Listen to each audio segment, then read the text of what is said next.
Magandang araw po sa inyo, Sir Blair. Isa po ko sa mga subscriber ninyo sa inyong YouTube channel at talagang naaaliw po ko sa mga kwento nyo. Mahilig po kasi akong makinig sa mga kwentong katatakutan, lalo na tungkol po sa mga aswang. Naniniwala kasi ako sa mga ganyang klase ng nilalang dahil ako mismo ay may experience na sa katatakutan at kababalagan na hinding-hindi ko po makakalimutan. Sa karanasang yon, na-realize ko na hindi talaga hadlang ang kapansanan o kakulangan bilang tao para tayo ay gumawa ng kabutihan.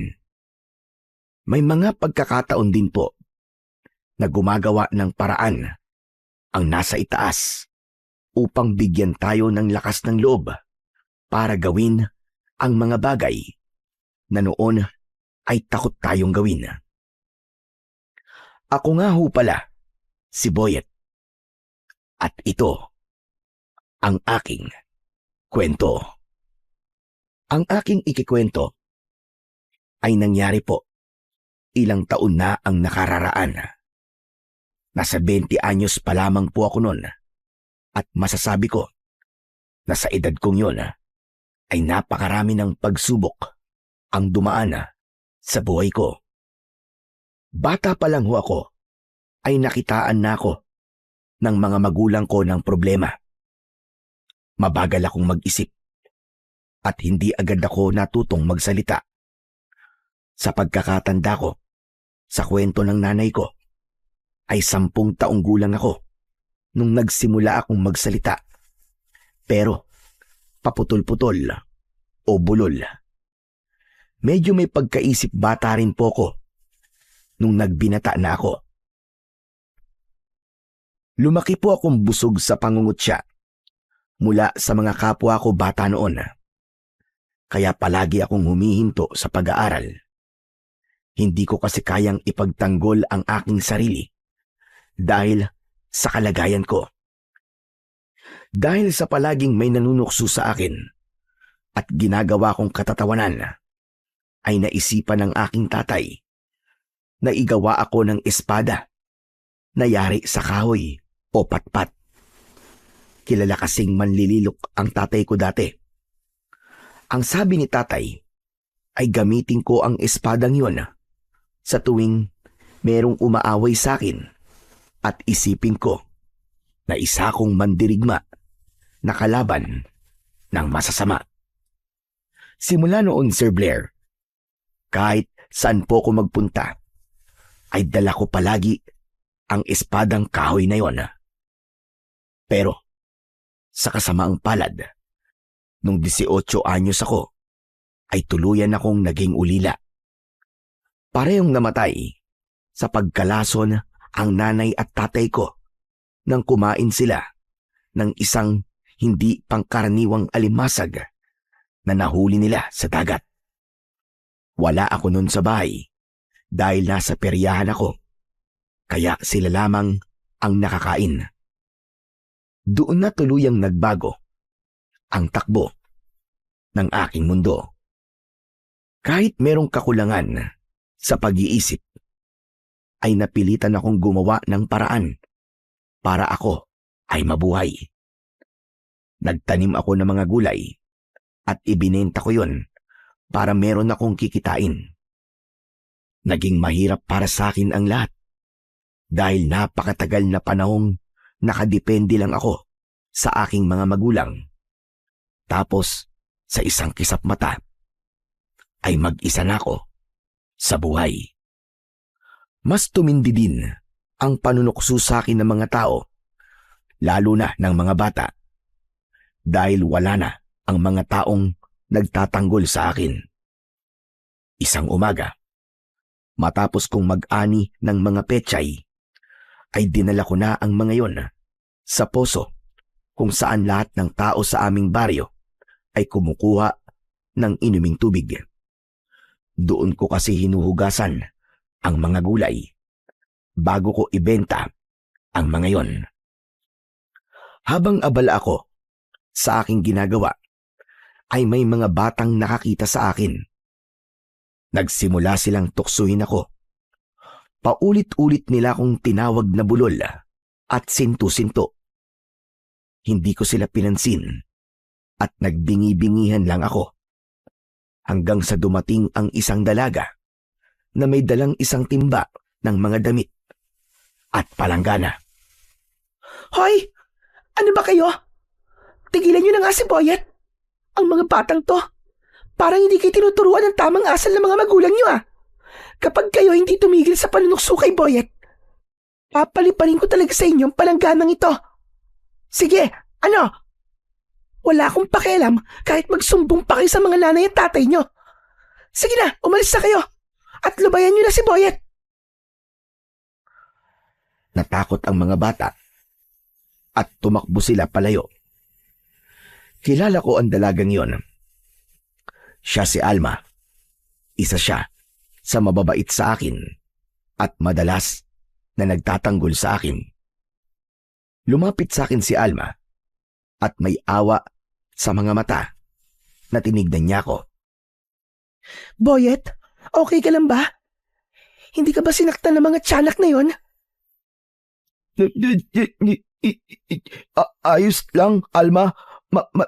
Maraming salamat Pero hindi mo na dapat ginawa yun kasi sanay naman ako sa kanila eh. Parang hindi nga kompleto ang araw ko kapag hindi nila ako tinutokso eh. Ano ka ba naman, Boyet? Hindi ka dapat nasasanay sa panunukso nila. Dapat lumalaban ka o kaya sinasaway mo sila. Malalakas ang loob ng mga yon kasi hindi ka kumikibo. Akala tuloy nila yung okay lang sa'yo. Magpasalamat na lang sila kasi normal sila. Ang ibig kong sabihin wala silang problema sa pagsasalita. Sorry baka na-offend kita. Hindi naman. Totoo naman ang sinasabi mo eh. Bulol ako at hirap magsalita. Pero wag ka mag-alala kasi ayos lang naman talaga ako. Salamat, Alma, kasi pinagtatanggol mo naman ako eh. Nakakahiya na tuloy sa'yo. Nako, wag kang mahiya sa akin, no? Ginagawa ko lang kung ano ang tama. At kahit habang buhay kitang ipagtanggol, walang problema yun sa akin. Hindi ako titigil sa pagtatanggol sa'yo. Hanggat sa mapagtanto ng mga tao rito na wala naman talagang dahilan para tuksuin ka nila. Napakabait mo talaga, Alma. Hindi ka lang maganda. Ang bait-bait mo pa. Ikaw naman, bulero. Nako, ang dami mo palang naaning pechay ngayon Ha? Oo. Madali lang kasing patubuin ng mga to. Lalo na kapag naaalagaan ng maayos. Bigyan mo nga ako ng halagang 50 pesos at igigisa ko yan mamaya tapos hahaluan ko ng sardinas. Sige, mabuti na lang at may dala akong plastic. Para ka naman Boy Scout, palagi kang handa. Minsan kasi may mga bumibili na sa akin kahit hinuhugasan ko pa lang itong mga gulay dito Kaya palagi akong nagdadala ng plastic. Mula sa bulsa ng aking shorts ay inilabas ko ang isang plastic at naglagay ako ron ng mga pechay. Sinadya kong damihan ang inilagay ko bilang ganti sa pagtatanggol sa akin ni Alma. Inabot ko yon sa kanya. Nang tanggapin yun ni Alma, ay napakunot ang noo niya. Hala Boyet, bakit parang masyado naman yatang marami to para sa 50 pesos? Baka malugi ka niyan. Hindi naman. Mabait ka kasi. Kaya dinagdagan ko. Yun nga baka malugi ka nang dahil sa akin. Hindi ako malulugi. Saka pasasalamat ko na rin yan sa'yo kasi yun nga, pinagtanggol mo ako palagi. O sige, tatanggapin ko tong dagdag na pechay Pero sa susunod, huwag mo na akong dadagdagan.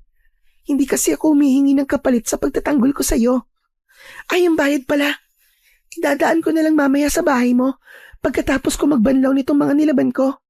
Kasi wala akong dalang pera ngayon Ayos lang, Alma. Pero mamayang hapon mo na idaan kasi pagkatapos ko nito, maglalako na ako eh. Baka hindi mo na ako maabutan sa bahay. Ay, ganun ba? O sige, mamayang hapon na lang ako pupunta sa bahay mo, ha? Sa gitna ng aming pag-uusap, ay isang owner-type jeep ang huminto sa tapat namin ni Alma. Mula roon ay bumaba ang isang lalaki na matangkad. Meron siyang suot na cowboy hat. Makapal ang kanyang bigote. At meron siyang sigarilyo sa kanyang bibig. Kumaway siya kay Alma, pero inirapan ni Alma ang lalaki. Kilala ko rin ang lalaking yon. Yun ay walang iba kundi si Rigor. Anak siya ng mayamang mag-asawa na nakatira sa kabilang baryo. Nagmamay-ari sila ng malawak na taniman ng nyog. Hindi lingid sa aking kaalaman na nandiligaw si Rigor kay Alma. Nang nakalapit na si Rigor sa amin, ay itinapon niya sa kung saan ang sigarilyo niya. Magandang umaga, Alma. Pero mas maganda ka pa rin sa umaga. Ay, nako. Walang maganda sa umaga. Kasi nakita na naman kita. Ano yon? May sinasabi ka ba, Alma? Hindi mo narinig ang sinabi ko? Ang sabi ko, anong ginagawa mo rito? Talagang tinatanong mo pa? Siyempre, gusto kitang makita. Saka aayain sana kitang mamasyal sa taniman namin ng nyog. Pwede tayong mga bayo ron, papunta sa burol. At magpapahanda ko ng pagkain para makapag-picnic tayong dalawa. Ang ngayon na ba, Rigor? Oo sana. Para marami tayong magagawa. Naku, hindi ako pwede ngayon eh. Nakikita mo naman na nagbabanlaw ako ng mga nilalaban ko. Pagkatapos nito, maglalaba pa ako ng mga kumot at punda ng mga ulan namin. Eh di, pagkatapos mo, kahit mga pahapon siguro. Ay naku, Rigor. Baka gabi na ako matapos ito eh.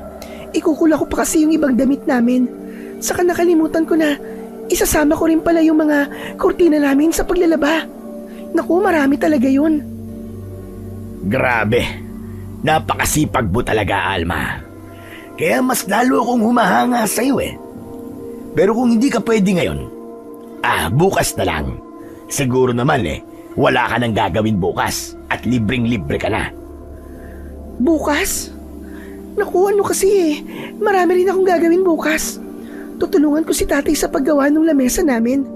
Tapos sa susunod na araw naman, magpupunta kami ni nanay sa bayan. Maghahanap kami ng mas murang nagtitinda ng ritaso para sa paggawa niya ng basahan. Ganun ba? Grabe, Alma. Napakarami mo pala talagang ginagawa. Ganyan na ganyan ang gusto ko sa isang babae. Yung masipag. Talagang hindi na ako makapaghintay na sagutin mo ko, Alma. Dahil kapag sinagot mo na ako at naging magkasintahan na tayo, ay agad-agad kitang pakakasalan. Ha? Rigor, hindi ba noon ko pa sinabi sa'yo na hindi pa ako handang magnobyo?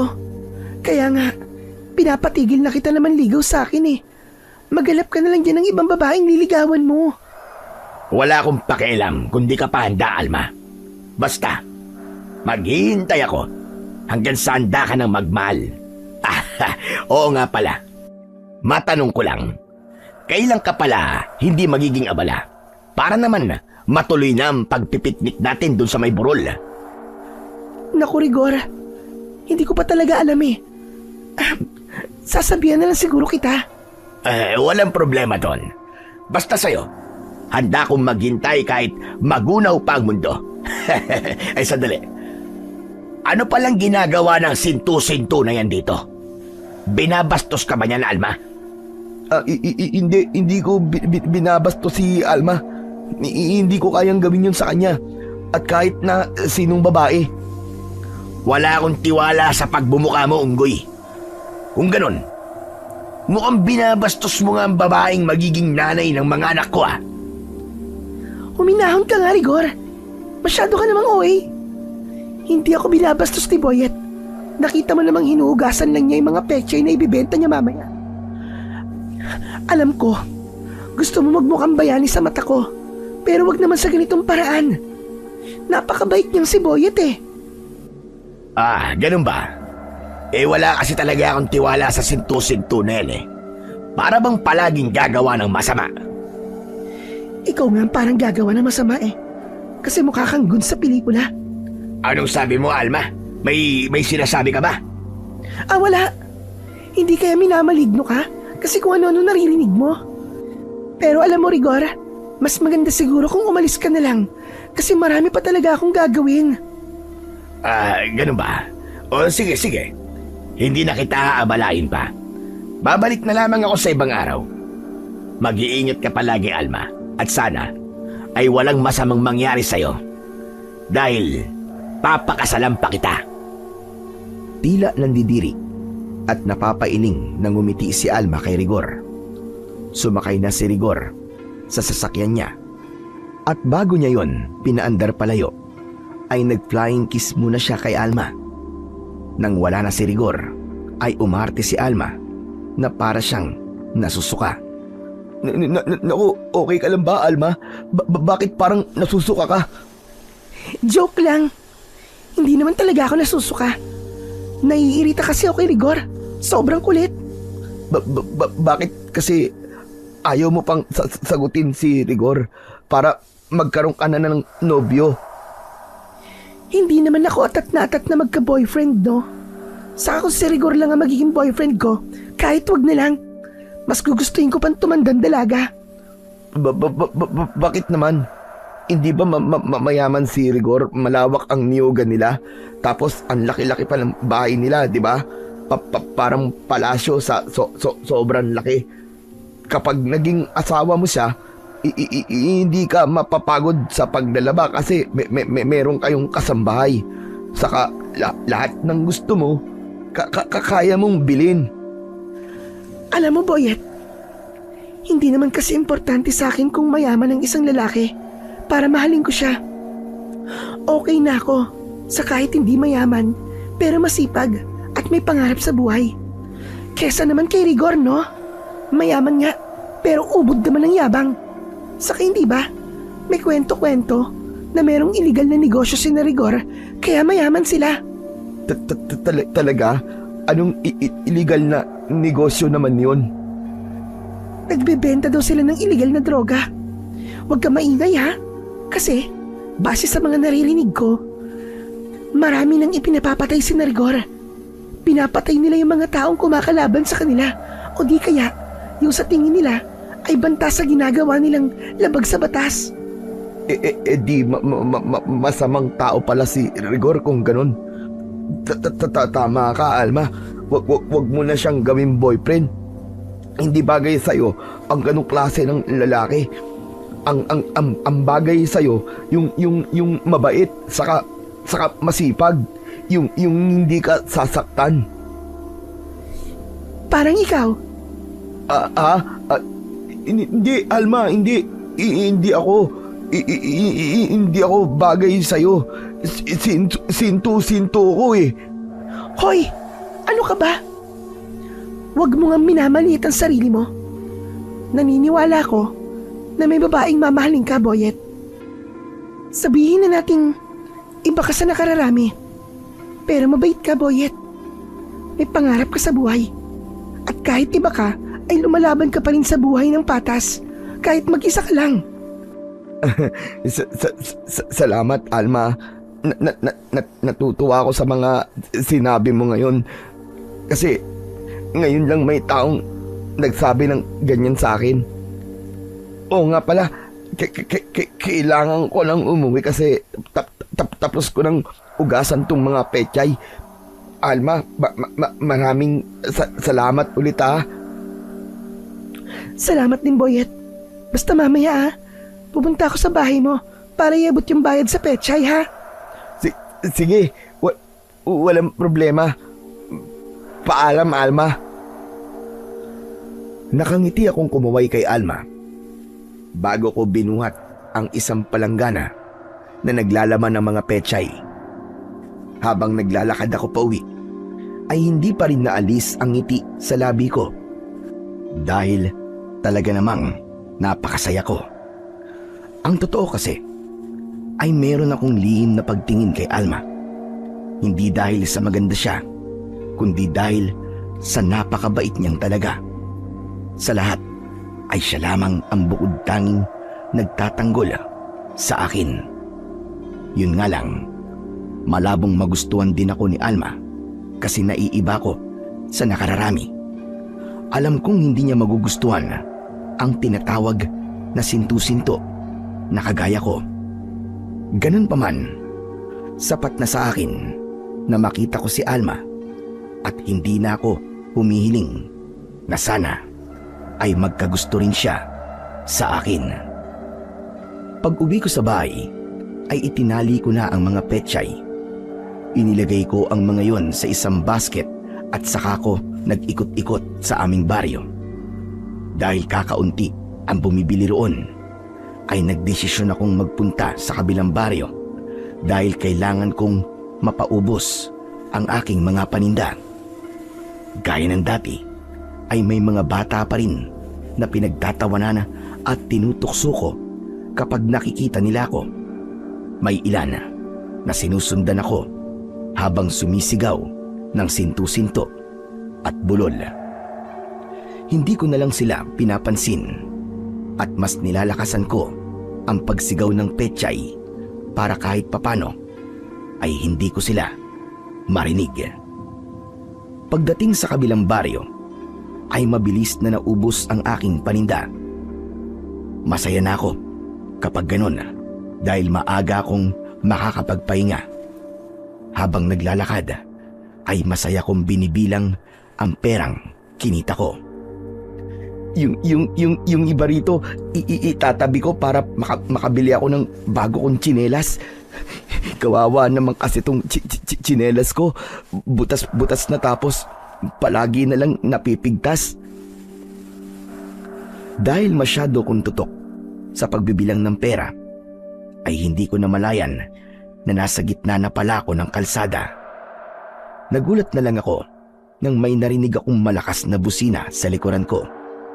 Paglingon ko, ay nakita ko ang owner-type jeep ni Rigor. Mabilis siyang umaandar papunta sa akin. Malakas akong napasigaw dahil akala ko ay mababangga ako. Pero mabuti na lang ay nagawang ihinto ni Rigor ang kanyang sasakyan. Galit na bumusina si Rigor. Nagulat ako kaya't nabitiwan ko ang hawak kong pera. Yumuko ako para kunin ang mga yon. At dahil halos puro barya ang aking pera, ay natagalan ako sa pagpupulot isa-isa. Habang pinupulot ko ang mga barya, ay binibilang ko rin para masiguro ko na hindi yun kulang. Napapitlag ako nang muling bumusina si Rigor. Hoy! Ano ka ba, ha? Umalis ka nga dyan! Kung hindi, sasagasahan na talaga kita! Sandali lang, pinupulot ko pa ang mga pera ko. Bumaba si Rigor sa sasakyan niya. Hindi ko siya pinansin dahil ang atensyon ko ay nasa pagpulot at pagbilang sa aking pera. Nagulat na lang ako nang hawakan ni Rigor ang kwelyo ng aking damit at hinila niya ako patayo. Nanlilisik ang mga mata niya habang nakatingin sa akin. Ikaw na kumag ka! Alam mo bang nagmamadali ako? Tapos ngayon ka pa haharang-harang sa daan ko? Sino ba namang matinong tao ang maglalakad sa gitna ng daan, ha? Sa bagay, hindi ka nga pala matino. Kasi, sintu-sintu ka! Pasensya ka na, Rigor. Nagbibilang pa kasi ako ng pera eh. Kaya hindi ko napansin na nasa gitna pala ako ng daan. Sandali na lang to. Pupulutin ko pa yung mga pera ko. Pasensya na uli. Ang gusto ko, umalis ka na sa gitna ng daan. Saka mo na pulutin ang mga yan kapag nakaalis na ako. Bakit hindi mo na lang itabi yung sasakyan mo? May espasyo pa naman sa magkabila ang gilid ng kalsada. Huwag ka nga nakikialam kung saan ko gusto dumaan. Sandali nga. Bakit kanina ko pa napapansin, ha? Napanayan si mangot mo habang kausap kita. Niloloko mo ba ako? Ano kasi? Ang baho ng hininga mo eh. Naaamoy ko. Parang amoy bulok na bagang. Anak ka ng tokwang sintu-sintu ka. Talagang ginagalit mo ako, no? Nabigla ako nang malakas akong sinuntok ni Rigor sa muka. Tumama ang matigas niyang kamao sa kaliwang mata ko. Napaupo ako sa lupa at sandaling nagdilim ang aking paningin. Ipinilig ko ang ulo ko at nakita ko si Rigor na kulang na lang ay umusok ang ilong sa sobrang galit. Ang tigas ng mukha mong sabihan ako na mabawong hininga ko, ha? Para sa kaalaman mo, nagtututbrush ako, ulol! Kailan ka ba huling nagtutbrush? Wala ka nang pakialam kung kailan. Basta nagtututbrush ako. Hindi gaya mo, na sintu-sintu na nga. Mukha ka pang mabaho. Bahala ka sa buhay mo. Pupulutin ko na muna yung mga pera ko. Hindi ko na pinansin pa si Rigor at ipinagpatuloy ko ang pamumulot sa nagkalat kong pera. Wala akong pakialam kahit nakaharang ako sa unahan ng sasakyan ni Rigor. Kaya wala na siyang nagawa kundi ang sumakay sa kanyang sasakyan. Umatras siya at saka siya lumiko sa kaliwa ko at doon niya na pinahururot ng mabilis ang owner-type jeep niya. Binugahan pa niya ako ng usok mula sa tambutso. Mabuti na yung amoy ng usok ng tambutso, Rigor, kesa sa hininga mo. Nang masiguro ko na walang kulang sa pera ko, ay saka ako tumayo at naglakad pa uwi sa bahay. Pagdating ko roon, ay itinabi ko ang napagbentahan ko at nagsimula na akong magsaing. Kahit papano, ay sanay na akong mamuhay ng mag-isa. Mabuti na lang at sa murang edad, ay tinuruan na ako ng nanay ko ng mga gawaing bahay, lalong-lalo na sa pagluluto. Ang sabi kasi niya, hindi niya alam kung hanggang kailan ko sila makakasama ni tatay. Kaya maganda na matuto ko sa mga bagay-bagay na kailangan kong matutunan sa buhay. Pero kahit sanay akong mag-isa, may mga pagkakataon pa rin na namimiss ko yung panahon na kasama ko pa ang nanay at tatay ko. Merong kasing nag-aalaga sa akin at merong nagsasabi sa akin na espesyal ako at hindi hadlang ang kakulangan ko para makagawa ako ng malalaking bagay. Pagsapit ng hapon, ay nagtungo ako sa likod ng bahay ko para magdilig ng mga gulay. Nang matapos na ako, ay nakita ko ang espadang kahoy na ibinigay noon si tatay sa akin. Nakasandal yon sa dingding.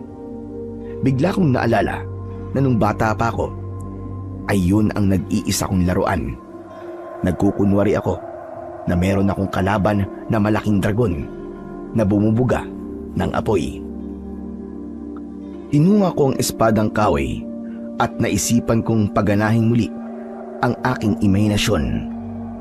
Maigpit ko yung hinawakan at inisip ko na nasa harapan ko ay merong napakalaking dragon na may 2 ulo. Iwinasiwas ko sa hangin ng espadang kahoy. May pasigaw-sigaw pa ako na para bang totoong meron akong kalaban. Bigla kong napahinto nang may narinig akong babaeng humahagikgik. Paglingon ko sa aking kaliwa ay nakita ko si Alma na pigil ang pagtawa. Agad kong itinago sa likod ko ang espadang kahoy. Alma, kanina ka pa ba dyan? Medyo kanina pa, Boyet. Ibig sabihin, nakita mo yung ginagawa ko? Bakit naman hindi ka nagsabi na nandiyan ka na pala? Naaaliw kasi akong panoorin ka eh. Parang totoong-totoong may kalaban ka. Nakakahiya tuloy, Alma. Pinagtatawanan mo ko. Hindi kita pinagtatawanan, Boyet. Naaaliw nga ako sa iyo eh. Ang cute mo kayang panoorin kanina. Sige na, huwag ka na mahiya sa akin. Ituloy mo na yung pagkukunwari na nakikipaglaban ka. Ang galing mo nga eh. Ayoko na. Hiya na ako. Ano palang gawa mo rito? Nakalimutan mo na ba? Hindi ba ang sabi ko sa'yo pupunta ako rito kasi ibibigay ko yung bayad sa mga pechay na binili ko sa'yo kanina? Ay, oo nga pala. Nakalimutan ko. Nakangiting lumapit sa akin si Alma. Agad na nawala ang ngiti sa labi niya nang napatingin siya sa mukha ko. Doon ko napagtanto na meron nga pala akong pasa sa kaliwang mata ko dahil sa suntok ni Rigor. Hala? Ano nangyari sa'yo, Boyet? Bakit may black eye ka? Wala to. Nauntog lang ako sa kanto ng lamesa. Paano ka naman mauuntog sa kanto ng lamesa, Boyet? Boyet, kilala kita. Alam kong hindi ka nagsasabi ng totoo. Hindi ba ang sabi ko sa'yo ay masamang magsinungaling? Boyet, umamin ka. May nanakit ba sa'yo? Ayokong sabihin sa'yo na si Rigor ang sumuntok sa akin kasi baka awayin mo siya eh. Sorry. Nasabi ko pala. Anak nang, sinasabi ko na nga be. Napakawalang hiya talaga ng mukhang kulugo na yon. At bakit ka naman niya sinuntok? Ano kasi, nasa gitna ko ng daan, tapos dadaan siya, sakay nung sasakay niya. Binusinahan niya ako, tapos nabitiwan ko yung pera ko kasi nagulat ako. Nagalit siya kasi ang tagal kong kunin yung mga barya. Tapos kinuwelyuhan niya ako. Tapos amoy ko hininga niya. Sabi ko sa kanya, ang baho ng hininga niya. Tapos bigla na lang niya akong sinuntok. Hindi ko naman siya nilalait, Alma. Nagsasabi lang ako ng totoo. Sinabi ko lang sa kanya na kailangan niya na mag-toothbrush. Pero minamasama niya eh. Kita mo na. Bakit ba siya nagkagalit? Totoo namang mabaho ang hininga niya. Nako, humanda talaga sa akin na Rigor na yon kapag nagkita kami. Alma, wag na. Wag mo na siyang awayin. Baka mamaya kung ano pang gawin niya sa iyo eh. Hindi ako natatakot sa kanya. Napakalaki niyang bakulaw. Pero Boyet, kumusta na ang pakiramdam mo? Ayos lang naman ako, Alma. Basta, kakausapin ko ang Rigor na yon kapag nagkita kami. Hindi pwedeng palalampasin ko ang ginawa niya sa'yo. Oo nga pala, Boyet. Eto nang bayad ko sa pechay. Saka, dinala na rin kita ng ulam. Inilagay ko na sa lamesa sa loob ng bahay mo. Pritong galunggong yon, saka ginatang langka. Ako nagluto nun, kaya siguradong masarap yon. Nako, nag-abala ka pa. Pero maraming salamat, Alma. Paborito ko ang ginatang langka at galunggong. Marami na naman akong makakain mamayang hapunan. Inabot sa akin ni Alma ang 50 pesos at agad ko yung isinilid sa bulsa ng aking shorts. Nahihiya akong ngumiti sa kanya. Ay Boyet, may isa pa pala akong sasabihin sa'yo. Narinig mo na ba yung kumakalat na balita ngayon dito? Yung tungkol sa natagpo ang patay na lalaki sa Talayban sa kabilang baryo? Galing ako dun kanina sa kabilang baryo pero wala akong narinig na ganyang balita eh. Hindi kasi ako mahilig makipagchismisan eh. Hindi naman to chismis eh, kasi mukhang totoo. Ang sabi kasi ng mga tao, aswang daw ang pumatay dun sa lalaki. Nakakadiri nga daw yung bangkay, sabi ng mga nakakita. Wakwak daw ang tiyan at wala na raw lamang loob. Tapos alam mo Boyet, puro kalmot at kagat pa raw. Imposible naman na kung anong mabangis na hayop lang ang pumatay doon, di ba? Naniniwala ka pala sa mga aswang? Ako kasi hindi eh. Saka na lang ako maniniwala kapag nakakita na ako ng totoong aswang. Bakit naman hindi ka naniniwala? Totoo ang mga aswang, Boyet. Sinasabi ko to sa'yo para makapag-ingat ka. Sa kabilang baryo lang kasi nangyari yung pagpatay. Kaya hindi malabong pati rito ay umatake rin yung aswang. Ano ba dapat kong gawin kapag nakita ko yung aswang? Tumakbo ka kapag nasa labas ka. Pero mas makakabuti kung hindi ka nalalabas kapag madilim na. Saka magsaboy ka ng asin sa paligid ng bahay mo tuwing 6:00 ng gabi. Bakit naman ako magsasaboy ng asin? Hindi ba pagsasayang yun ng pagkain? Hindi yung pagsasayang kung buhay mo naman ang maililigtas. Ang sabi kasi nila, takot sa asin ng aswang. Kaya kung magsasaboy ka ng asin sa paligid ng bahay mo, hindi makakalapit ang aswang dito. Hindi siya makakapasok. Pero Alma, hindi nga ako naniniwala sa aswang. Gusto ko munang makakita ng totoong aswang ng harapan para maniwala ako. Ang kulit mo naman, Boyet. Kahit hindi ka naniniwala, ay gawin mo na lang ang mga sinabi ko sa'yo. Huwag mo nang hintayin makakita ka ng totoong aswang bago ka maniwala. Kasi kapag nakakita ka ng aswang, ay papatayin ka niya kagad. Maniwala ka. Ayaw mo naman sigurong mamatay, di ba? Tama ka, Alma. Ayoko pang mamatay. Marami akong pangarap sa buhay eh. Marami pa akong gustong gawin sa buhay ko. Kaya nga gawin mo yung sinasabi ko sa'yo, Boyet. Maniwala ka. Ano nga ulit yung pinapagawa mo? Yung magsaboy ng asin sa paligid ng bahay mo. Saka huwag kang lalabas ng gabi. Ang bilis mo naman makalimutan. Ay, oo nga pala. Naalala ko. Kasi sinabi mo na kaagad eh. Huwag kang mag-alala. Kasi gagawin ko yan. Kahit hindi ako naniniwala sa aswang. Basta ikaw ang nagsabi. O sige, basta't huwag mong kalilimutan ang mga sinabi ko sa'yo ha. O paano, kailangan ko nang umuwi at dumidilim na. Sige Alma, mag-iingat ka.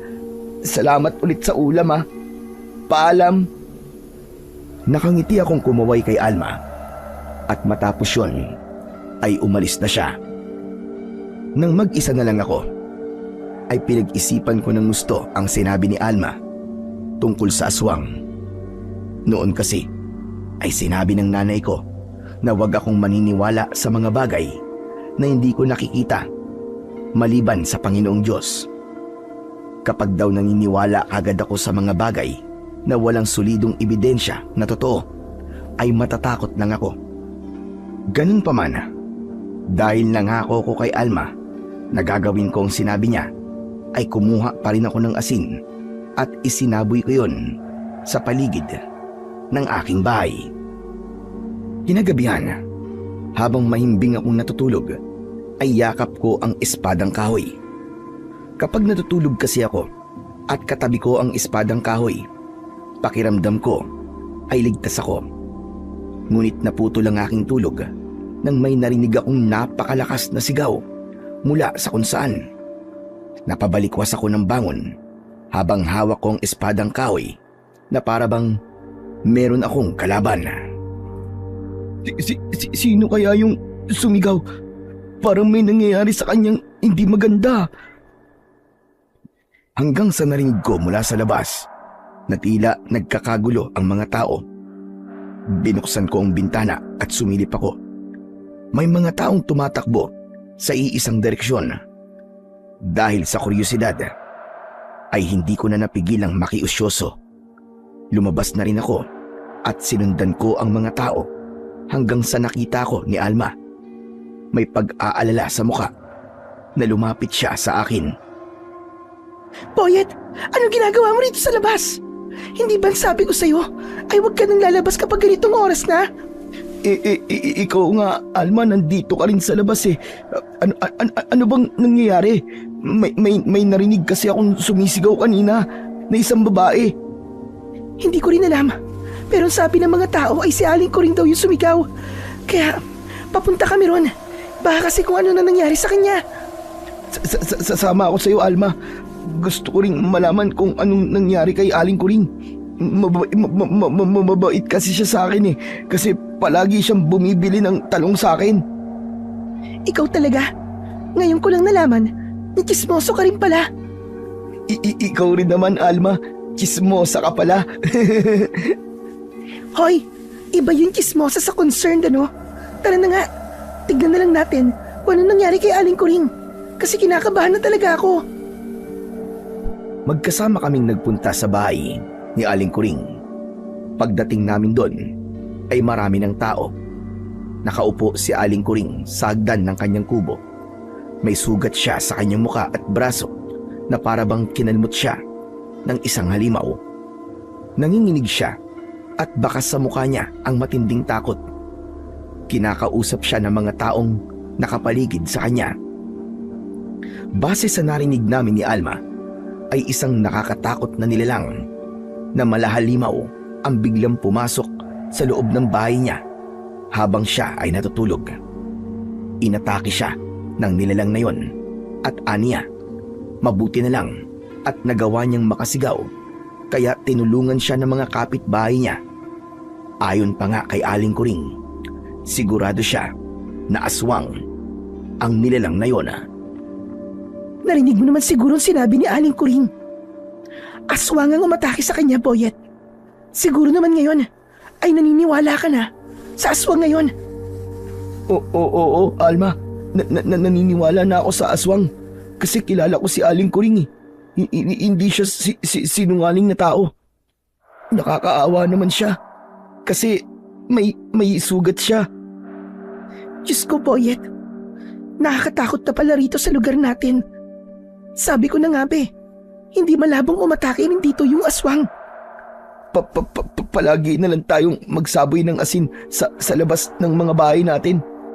Hindi ba ang sabi mo, hindi makakapasok sa bahay natin ang aswang kapag ginawa natin yon?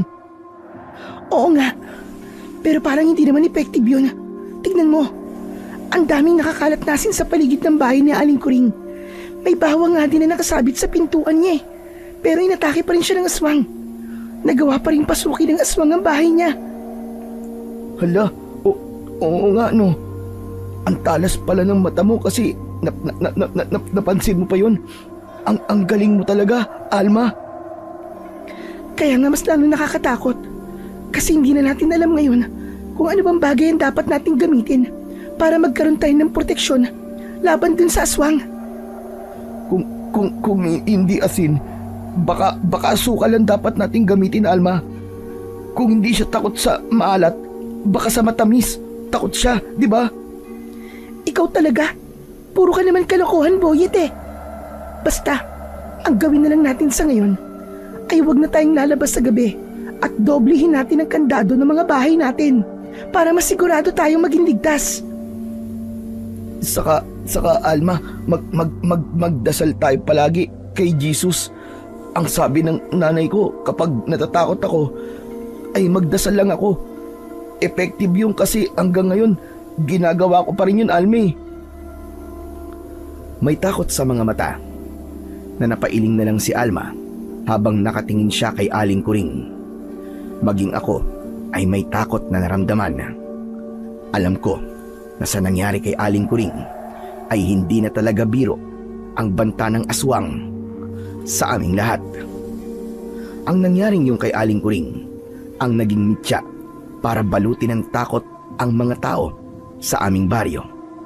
Kaya mas naging madalas ang aking pagdadasal sa Diyos na bigyan niya kami ng proteksyon at huwag niyang hayaang may mangyaring masama sa amin.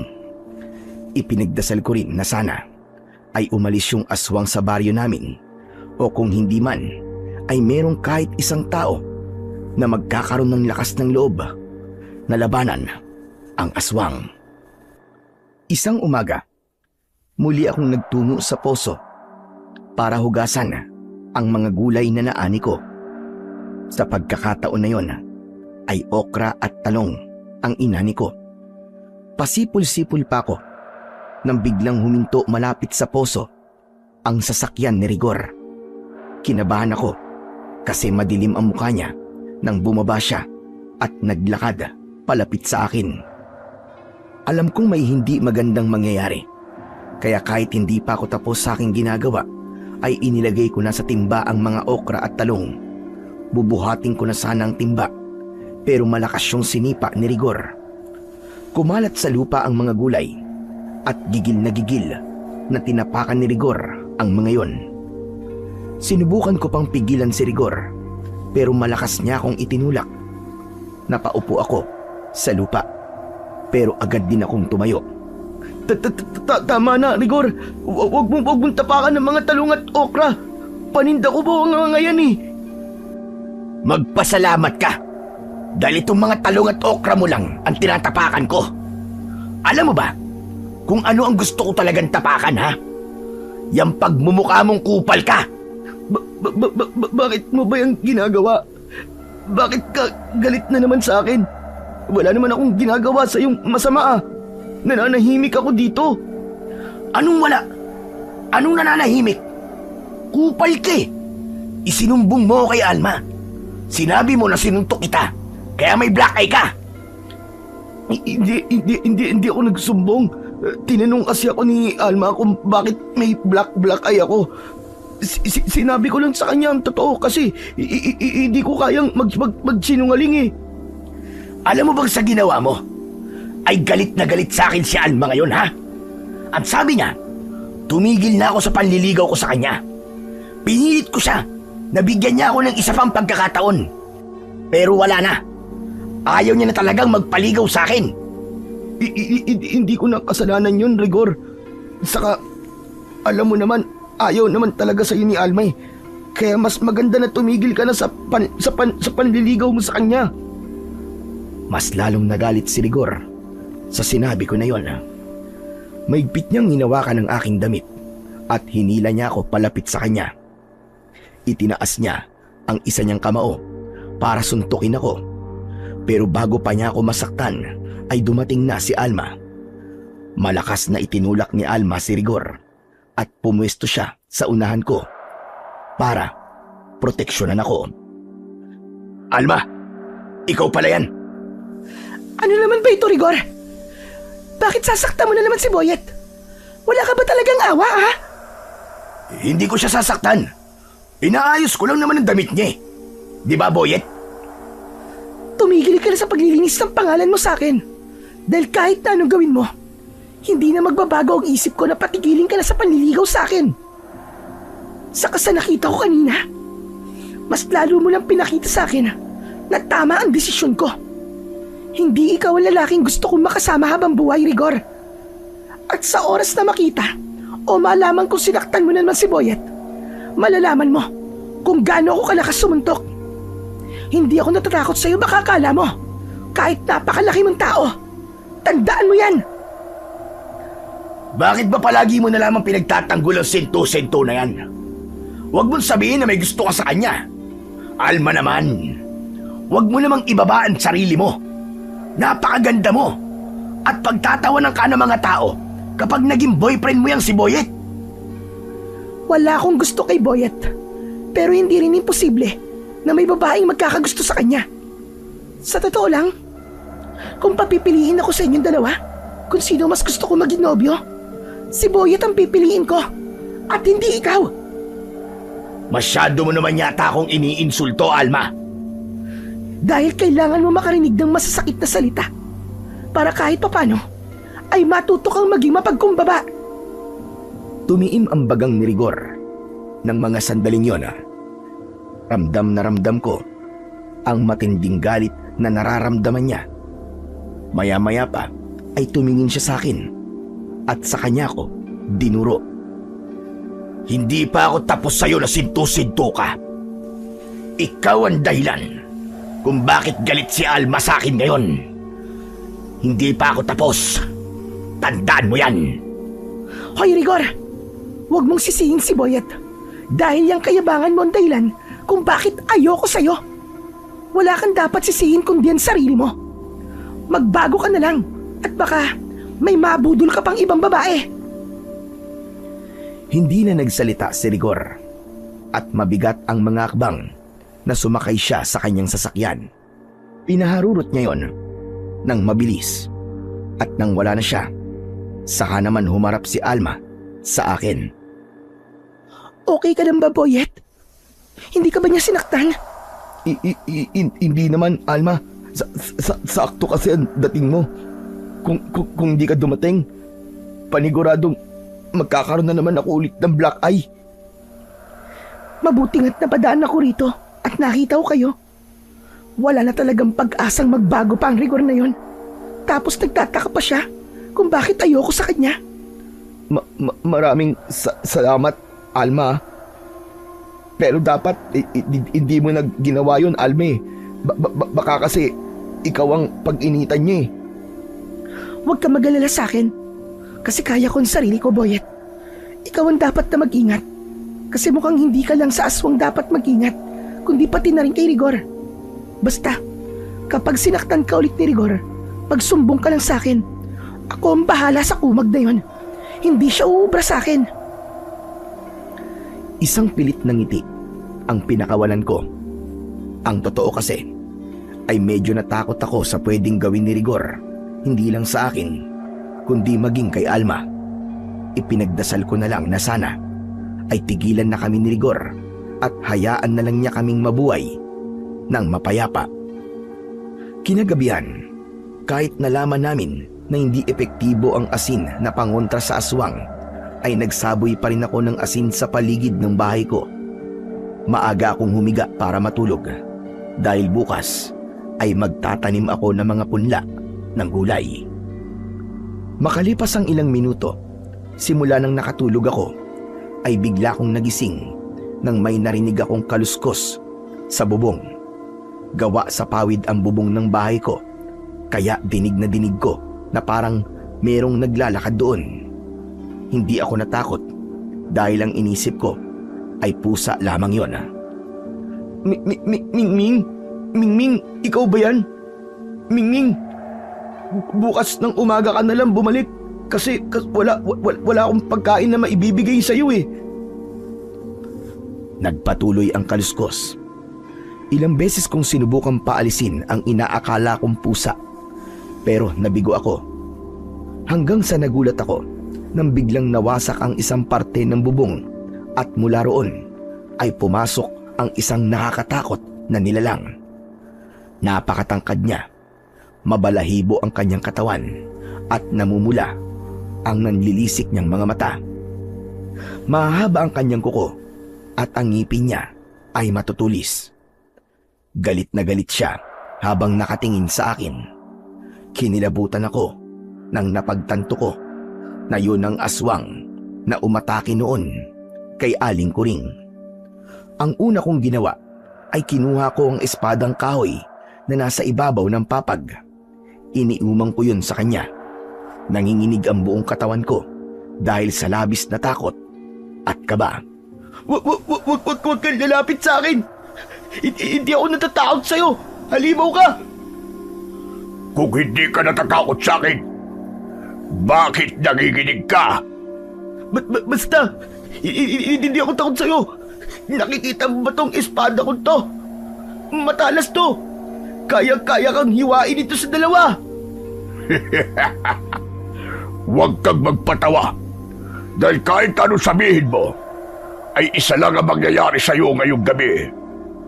Mamamatay ka at sisiguraduhin kung kahit nasa kabilang buhay ka na, ay hindi mo pa rin makakalimutan kung paano kita pinatay. Wag, mga aswang, maawa ka sa akin. Ayoko pang mamatay. Marami pa akong gustong gawin. Siguro naman may kabutihan ka kahit konti dyan sa puso mo. Hayaan mo na lang ako mabuhay. Parang awa mo na. Ang dami mo pa sinasabi. Naiinip na ako. Gusto na kitang patayin. Mabilis na sumugod sa akin ang aswang. Kahit paano ay pinilit kong maging alerto. Naalala ko ang sinabi ng nanay ko na huwag akong matatakot dahil Hindi ako makakapag-isip ng maayos. Nagawa kong iwasan ang matutulis na kuko ng aswang. Malakas ko siyang hinampas sa likod gamit ang espadang kahoy, pero hindi man lang yata siya nasaktan kahit kaunti. Nang humarap sa akin ang aswang, ay malakas siyang sumigaw. Napasigaw din ako. Nagmamadali akong tumakbo papunta sa pinto. Binuksan ko yun at agad akong lumabas sabay takbo. Ramdam na ramdam ko na nakasunod sa akin ang aswang. Saklolo! Tulungan niyo ako! Hinahabol ako ng aswang! Saklolo! Nung una ay naisip kong kumatok sa ibang bahay, pero napagtanto ko na hindi yun magandang ideya. Malaki kasi ang posibilidad na madamay pa ang mga taong tutulong sa akin. Kaya ang naisip kong gawin ay iligaw ang aswang o dalhin siya palayo sa aming baryo. Tinako ang daan papunta sa kagubatan. Nang sandaling yon ay alam kong nakasunod pa rin sa akin ang aswang. Hindi ka makapagtatago sa akin.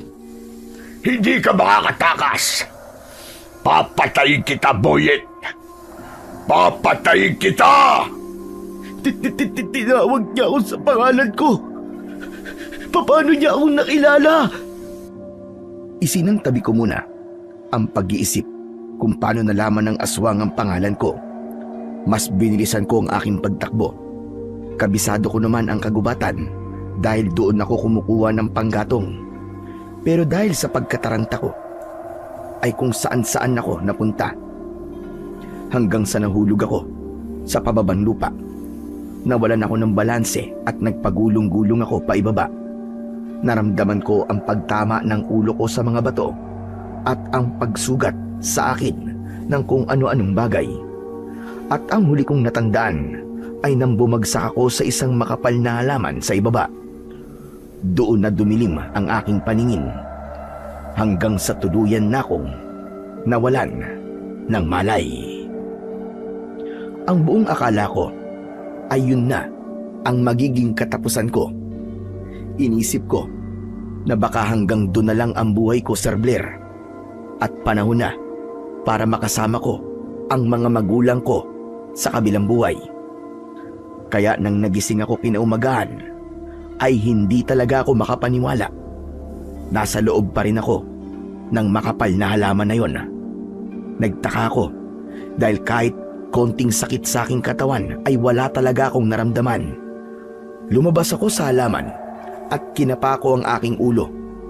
Inasahan ko na meron akong mga sugat doon, pero nakapagtataka na kahit galos man lang ay wala ako. Kahit sa aking braso at binti ay wala rin akong sugat.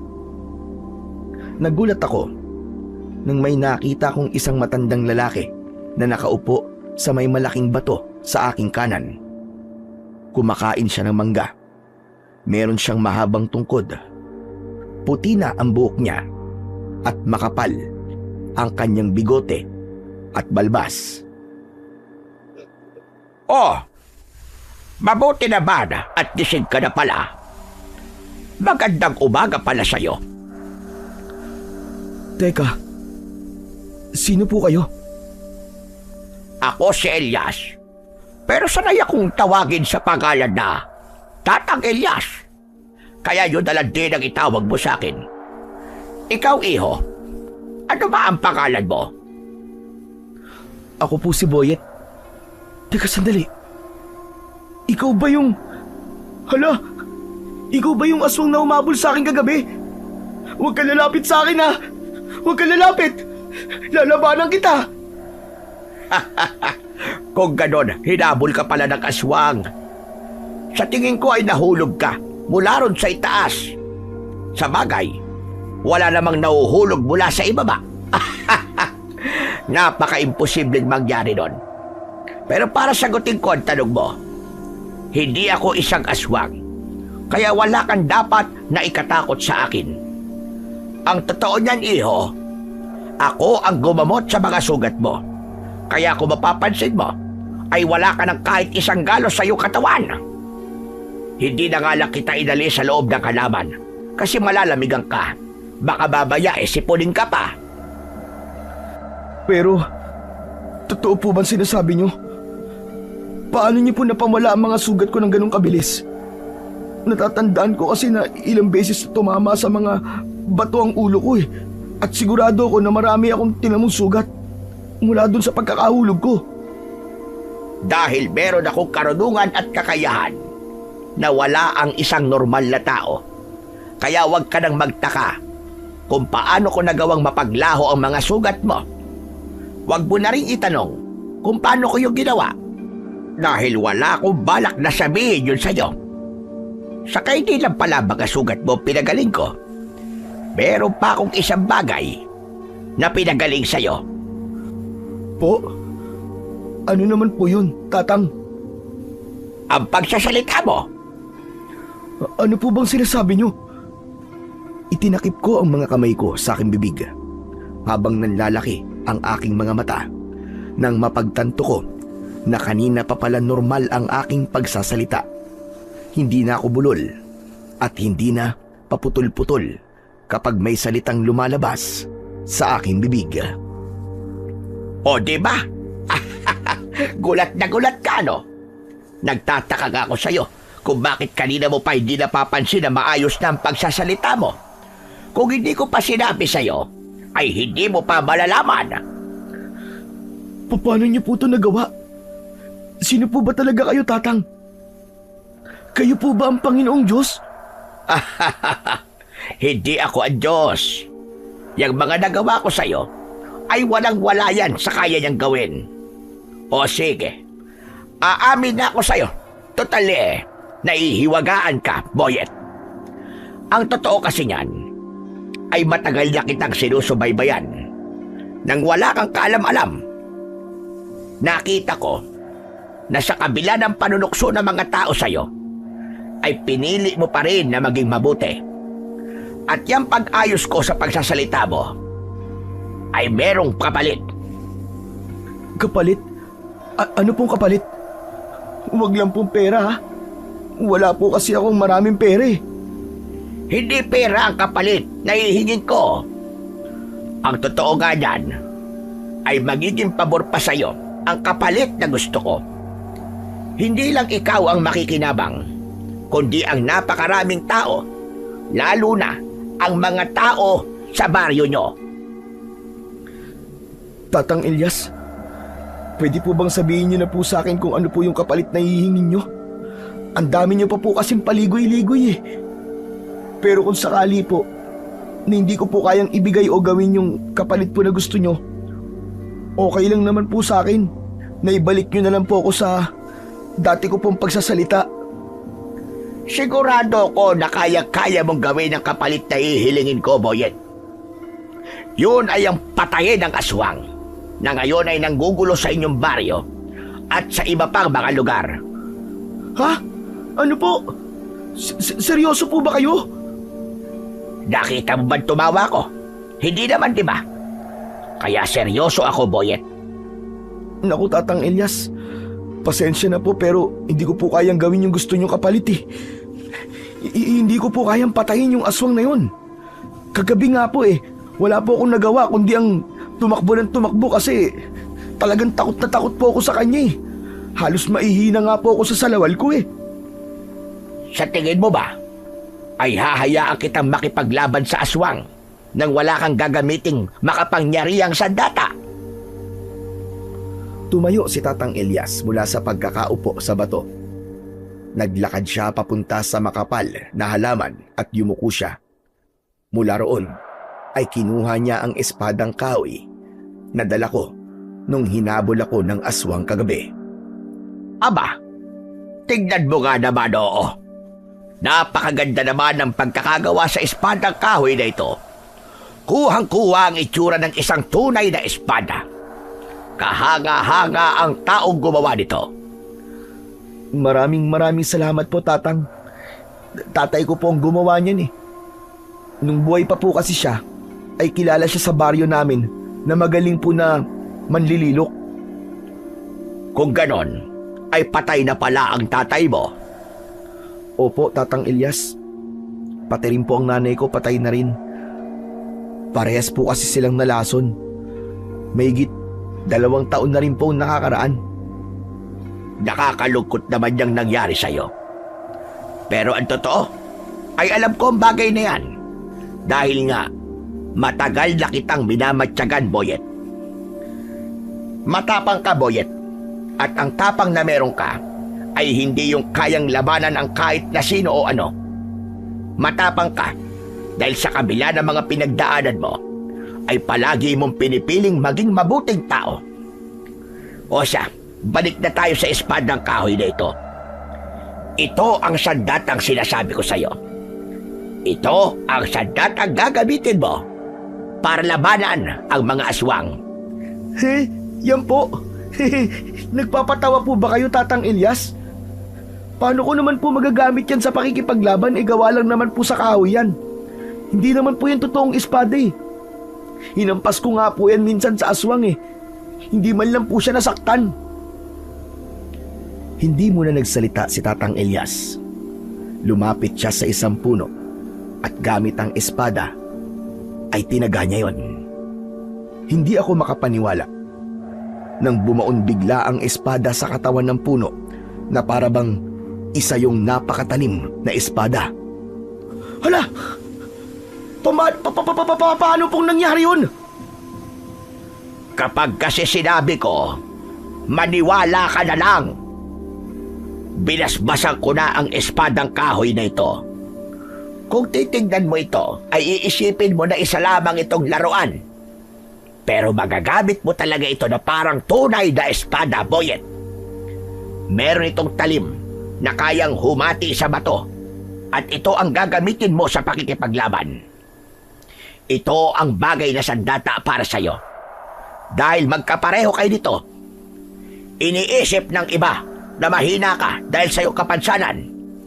Pero sa loob mo, ay meron kang malakas na sandata. At yun ay ang pagiging mabuting tao mo. Kaya heto, kunin mo na ang espadang ito. Gamitin mo ito para wala nang maging biktima ang aswang na yon. Lumapit si Tatang Elias sa akin at inabot sa akin ang espadang kahoy.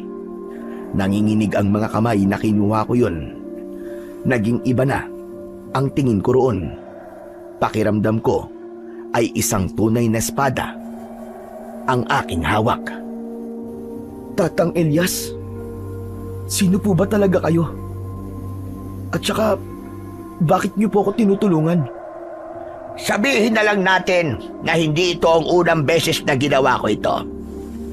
Hindi ikaw ang unang tao na binigyan ko ng kakayahan na makipaglaban sa kampo ng kadiliman. Sadyang nakita ko ang kabutihan sa iyong puso. Kaya ikaw lamang ang nararapat na maging tagapagtanggol ng iyong baryo mula sa aswang. Ano, Boyet? Handa ka namang makipaglaban sa aswang at tapusin ang kanyang kasamaan? Tama po ang sinabi niyo kanina. Kung hindi mamamatay ang aswang na yun, ay madadagdagan pa po ang kanyang mga magiging biktima. Marami pang mamamatay panigurado. Ito na nga po siguro ang kasagutan sa palagi kong dasal na sana ay merong kahit isang tao na magkaroon ng lakas ng loob na labanan yung aswang. Baka ako na nga po ang taong yun. Hindi baka, Boyet, kundi ikaw talaga ang taong yun. Sigurado ko na sa oras na magtagumpay kang patayin ng aswang, ay magbabago ang tingin ng lahat sa iyo. Hindi na ikaw ang tinatawag nilang sinto-sinto o bulol. Ituturing ka nilang isang bayani at habang buhay nilang matatandaan ang iyong pangalan. Kung ganun po, Tatang Elias, tinatanggap ko na po ang tungkulin na ibinibigay niyo po sa akin. Pero hindi para makilala, kundi gusto ko na pong matapos ang takot ng mga tao sa aswang. Ayoko na pong may mamatay nang dahil po sa halimaw na yon. Sa sinabi mong yan, Boyet, pinatunayan mo lalo sa akin na hindi ako nagkamali ng pagpili sa iyo. Hangad ko ang tagumpay mo, Boyet. Pagpalain ka nawa ng poong may kapal.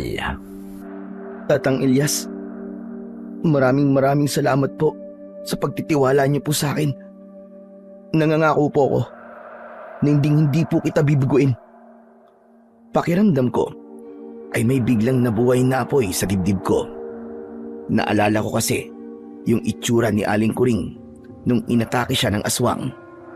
Hindi ko makakalimutan ang takot sa kanyang mga mata. Hindi na ako papayag na may isa o higit pang tao ang makakaramdam ng ganong katinding takot. Kaya naman, naging mabilis ang pagtanggap ko sa misyon. Napatayin ang salot na aswang. Matapos ang pag-uusap namin ni Tatang Elias, ay naglakad na ako palabas ng gubat. Nang sandaling yon, ay hindi pa rin ako makapaniwala sa mga nangyari. Napakasaya ko dahil normal na ang aking pagsasalita. Bukod doon ay ramdam ko rin na naging malakas ang aking pag-iisip. Para akong bagong tao, kakaiba rin ang lakas at tapang na ibinibigay sa akin ng espadang kahoy habang hawak ko yun. Nang nakarating na ako sa bahay, ay nagulat ako nang nakita ko na nakatayo sa labas si Alma. Pagkakita niya sa akin ay napaiyak siya. Tumakbo siya papalapit sa akin at mahigpit niya akong niyakap na para bang napakatagal naming hindi nagkita. Diyos ko, Boyet! Boyet! Salamat sa Diyos at buhay ka! Nang malaman ko sa mga tao na narinig din na humihingi ka ng saklolo kagabi, ay inisip kong pinatay ka na ng aswang. Ang akala ko, kaya wala ka sa bahay mo, ay dahil isa ka ng malamig na bangkay. Ano ba kasing nangyari sa'yo? Totoo bang inatake ka ng aswang? Magsasalita sana ako, pero biglang umurong ang dila ko. Alam ko kasi na magugulat si Alma kapag nalaman niya na maayos na ang aking pagsasalita. Hoy, ano ba, Boyet? Bakit hindi ka nagsasalita? Alam mo bang kanina pa ako nag-aalala sa'yo?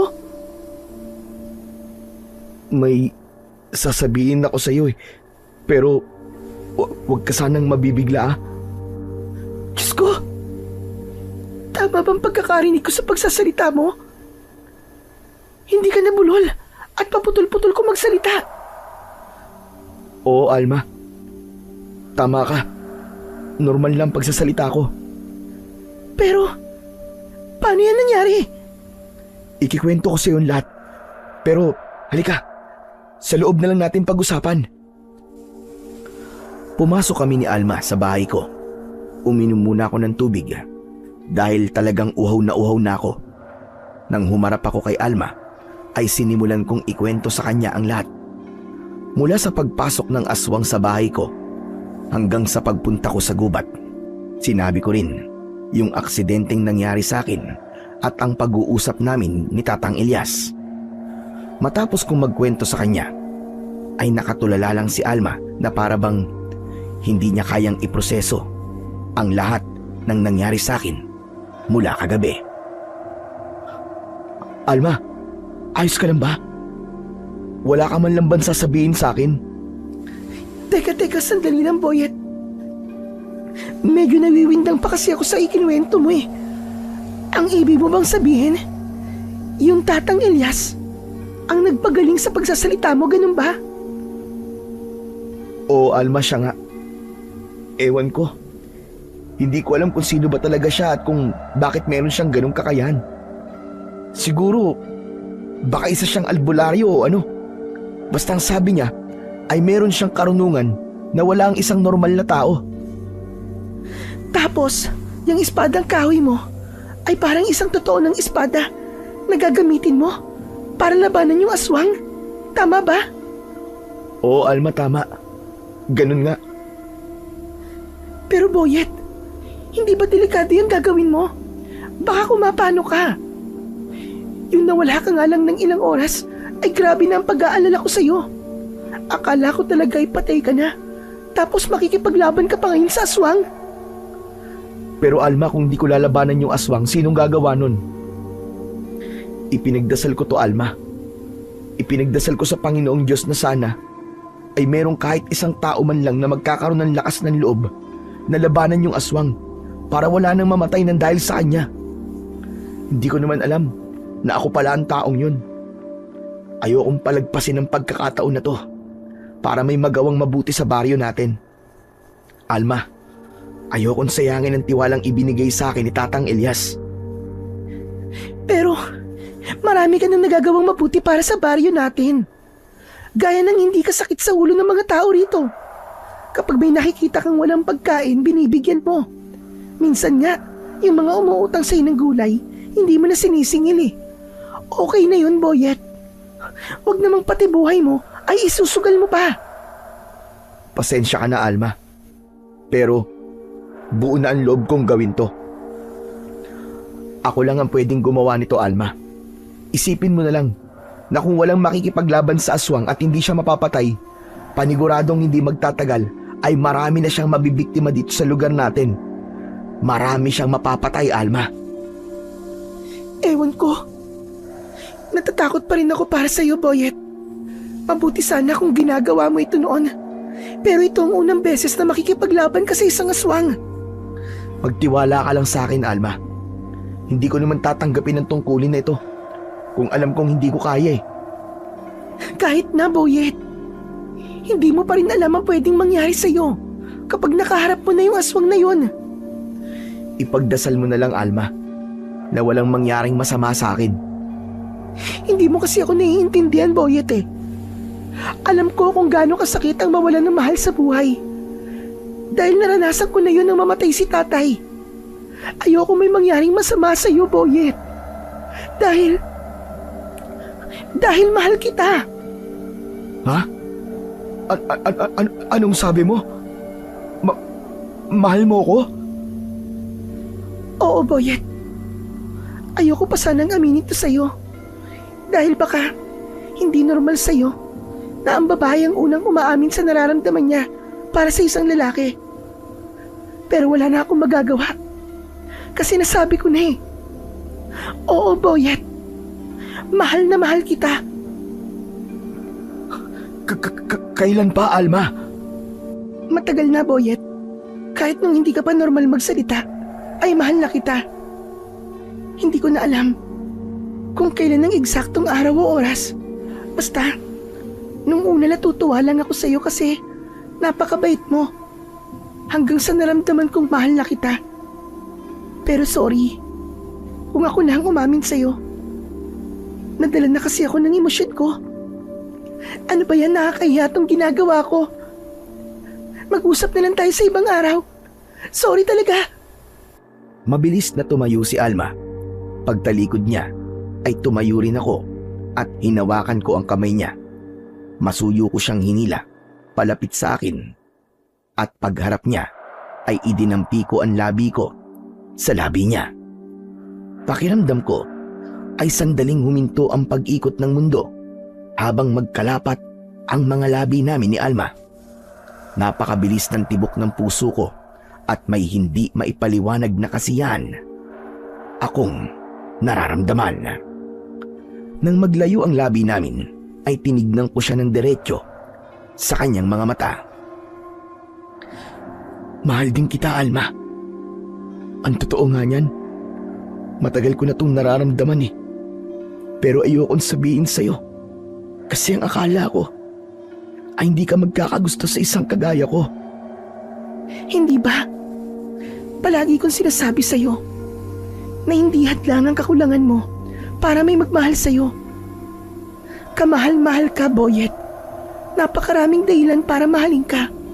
At sana ay nakikita mo rin yun. Hindi mo alam, Boyet, kung gaano ako kasaya na malamang parehas pala tayo ng nararamdaman para sa isa't isa. Pero Boyet, nakikiusap ako sa'yo. Huwag mo nang labanan ng aswang. Natatakot talaga ako sa pwedeng mangyari sa'yo. Alma, kailangan kong gawin yun eh. Kailangan may kahit isang tao na makipaglaban sa aswang para hindi na dumating ang araw na lahat tayo ay natatakot sa kanya. Huwag kang mag-alala. Nangangako ako sa'yo na hindi ako mamamatay. Mas lalo kasi ako nagkaroon ng dahilan para mabuhay. Dahil alam kong mahal mo rin ako. Hindi na nagsalita si Alma. Niyakap na lang niya ako ng mahigpit. Ramdam ko pa rin ang takot ni Alma at naiintindihan ko naman siya. Yun nga lang, hindi ko na maaaring talikuran ang mabigat na tungkulin na nakaatang sa aking balikat. Nang dahil sa pangyayaring yon, ay mas nagkaroon ako ng inspirasyon para labanan ang pesteng aswang. Ayoko kasing mabubuhay si Alma sa isang lugar na hindi ligtas. Ramdam ko, natutul pa rin siya sa gagawin ko. Pero naniniwala ko na darating ang araw na maiintindihan niya rin ang desisyon ko. Simula noon ay nagbantay na ako sa aming baryo tuwing gabi. Kapag tulog na ang lahat ng tao, ay lumalabas ako at nag-iikot para masiguro kung ligtas ang lahat. Umasa rin ako na isang gabi ay makakaharap ko na ang aswang. Tanging si Alma lang ang nakakaalam sa ginagawa kong yun, dahil naisip namin na mas malalagay sa peligro ang buhay ko kung may ibang makakaalam na tinutugis ko ang aswang. Wala kasi kaming ideya kung sino ang aswang na umaatake sa lugar namin. Pwede kasi na isa siya sa mga taong nakakasalamuha na namin. At kapag nalaman ng aswang, ang ginagawa ko ay hindi lang ang buhay ko ang malalagay sa alanganin, kundi pati na rin ang buhay ng mga taong importante sa akin. Sa umaga naman ay patuloy pa rin akong nagtatanim at naglalako ng iba't ibang klase ng gulay. Ginagawa ko pa rin ang mga bagay na ginagawa ko noon. Kapag meron akong kinakausap na ibang tao, ay nagpapanggap pa rin ako na bulol at paputol-putol magsalita. Hindi ko pa rin kasi alam kung paano yun ipapaliwanag sa iba. Kaya ko yun ginagawa. Talagang nakakapagod ang mga ginagawa ko, pero mabuti na lang at nandyan si Alma. Kapag magkasama kami ay nawawala ang pagod ko, lalo na't dumating na ang araw na pinakahihintay ko. At yun ay ang tuluyan ng tanggapin ni Alma ang tungkulin kong patayin ang aswang. Isang umaga, pinuntahan ko si Alma sa bahay nila. Nag-usap kami sa harap ng kanilang bahay at labis akong nalungkot sa balitang sinabi niya sa akin. Narinig mo na ba yung tungkol dun sa bagong biktima ng aswang? Oo, Alma. Hindi ako makapaniwala na wala na si Mang Melvin. Napakabait ng tao na yun. Ito yung kinakatakutan natin eh. Yung may patayin na yung aswang dito sa baryo natin. Kaya naiintindihan na kita, Boyet. Alam kong delikado ang ginagawa mo. Pero kailangan na nga talagang mapatay yung aswang na yun para wala na siyang maging biktima. Maraming salamat, Alma. Sana talaga ay mapatay ko na siya sa lalong madaling panahon. Basta, Boyet, mangako ka. Tuparin mo yung ipinangako mo sa akin na walang masamang mangyayari sa'yo. Mag-iingat ka palagi. Inihilig ni Alma ang ulo niya sa balikat ko. Inakbayan ko siya at marahan kong tinapik ang kanyang balikat. Parehas pa kaming nagulat nang huminto ang sasakyan ni Rigor sa tapat ng bahay ni na Alma. Agad akong lumayo kay Alma nang bumaba si Rigor sa kanyang sasakyan. Naglakad siya papalapit sa amin at ngumisi siya nang nasa harap na namin siya. Anak ng pitong kumago. Kaya naman pala pinahinto mo ko sa panliligaw ko sa'yo eh. Kasi yung sintong-sintong yan ang gusto mo. Sabi ko na nga be, may gusto ka sa lalaking yan, Alma. Nagkakamali ka. Kung ano man yung iniisip mo, hindi yan totoo. Aba? Teka, anong nangyari? Himala yata. Bakit diretso ka na magsalita, ha? Wala ka nang pakialam kung paano naging normal ang pagsasalita ni Boyet. Boyet, wala tayong dahilan para itago kay Rigor kung ano ang totoong namamagitan sa ating dalawa ngayon. Kung ganun, totoo nga Nobyo mo na ang sintu-sintu na yan. Oo, Rigor. Boyfriend ko na ngayon si Boyet. At pwede ba? Tumigil ka na sa pagtawag sa kanya ng sintu-sinto. Sa inyong dalawa, mas dapat kang tawaging ganon. Napakalaking insulto ng ginawa mong ito sa akin, Alma. Ang taas pa naman ang tingin ko sa'yo. Tapos ganyang lalaki lang pala ang gusto mo. Ano pa bang kulang sa akin, ha? Mayaman ako. Marami akong salapi. Lahat ng gusto mo kaya kong ibigay sa'yo. Tapos, ipagpapalit mo lang ako sa ganyang klaseng lalaki. Ngayon alam ko na, isa kang mababang uri ng babae. Dahil mababang uri rin ng lalaki ang gusto mo. Malakas na sinampal ni Alma si Rigor. Nagulat ako sa ginawa niya, pero tila hindi man lang nasaktan si Rigor at hindi natinag ang mukha niya sa lakas ng sampal ni Alma. Gusto mo ba talaga malaman kung ano ang kulang sa'yo? Kaya kahit kailan ay hindi kita magugustuhan, ha, Rigor? Maraming Rigor. Kung iisa-isahin ko, aabutin tayo rito ng siyam-siyam. Pero itong tandaan mo, maraming meron si Boyet na wala ka. At hindi mo ako madadala sa pera mo. Huwag mo akong itulad sa iba na nagagawa mong paikutin gamit yung perang ipinagmamalaki mo. Hindi ko makakalimutan tong ginawa mo sa akin, Alma. Tandaan mo ito. Yan naman talaga ang gusto mo mangyari, di ba? Ang huwag mong makalimutan ang sinabi ko sa'yo. Alam mo, kung ano ang maganda mong gawin, magnilay-nilay ka. O mas maganda na magsimba ka. Pag-isipan mo ang lahat ng kasalanan mo. May pag-asa ka pa naman siguro na magbago. Basta bukal sa loob mo na alisin ang lahat ng masasama mong pag-uugali. Kung ano ako, ay hindi ko na yung babaguhin. Ito ang tandaan mo. Pagsisisihan mo ng malaki itong ginawa mo sa akin. Lalo ka ng sintu-sintu ka. Babalikan ko kayo. Dinuro pa kami ni Rigor bago siya umalis. Kahit wala na si Rigor, ay hindi pa rin naalis ang aking kaba. Malinaw kasi na isang pagbabanta ang huling sinabi niya sa amin. Napakayabang talaga ng taong yun. Ano bang tingin niya sa sarili niya? Diyos? Alma, kinakabahan ako sa pwede niyang gawin. Paano kung saktan ka niya? Nako, puro salita lang naman ang hambog na yun. Huwag ka matakot sa kanya. Kasi kapag ipinakita mong takot ka sa kanya, mas lalo ka pa niyang tatakutin. Basta Alma, mag-iingat ka. Hindi magandang kutob ko kay Rigor. Huwag ka mag-alala, kasi kaya kong sarili ko. Hindi uubra sa akin ang Rigor na yun. Masuyo kong hinaplos ang mukha ni Alma. May pag-aalala ko siyang tinignan. Alam ko na sinabi yun ni Alma para hindi ako mag-alala. Pero ramdam kong natatakot din siya kagaya ko. Hindi pa nga tapos ang problema namin sa aswang. Tapos ay dumagdag pa si Rigor. Tuwing sasapit ang gabi, ay hindi lang ang paghahanap sa aswang ang ginagawa ko. Binabantayan ko rin ang labas ng bahay ni na Alma dahil meron akong kutob na may gagawing hindi maganda si Rigor. Nung huling beses kasi naming nakausap si Rigor, ay nakita ko sa mga mata niya ang matinding galit at kilala ko siya.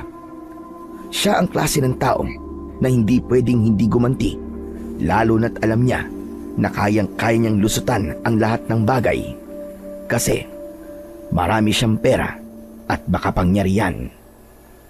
Hanggang isang gabi, kakaiba ang katahimikan. Kung titignan ang paligid, ay parang walang panganib o hindi magandang mangyayari. Pero kakaiba ang aking pakiramdam. Halos hindi nawala ang kilabot na aking nararamdaman. Tila ba merong ibinubulong sa akin ang espadang kahoy, ngunit hindi ko maintindihan kung ano ba ang gusto niyang iparating sa akin. Dahil sa bagay na yon, ay naisipan kong pumunta sa bahay ni na Alma para makipag-usap sa kanya. Ngunit nagtaka ko dahil Napakaraming tao sa labas ng bahay nila. Kinabahan akong pumasok sa bahay ni na Alma at nakita ko ang nanay niya na umiiyak.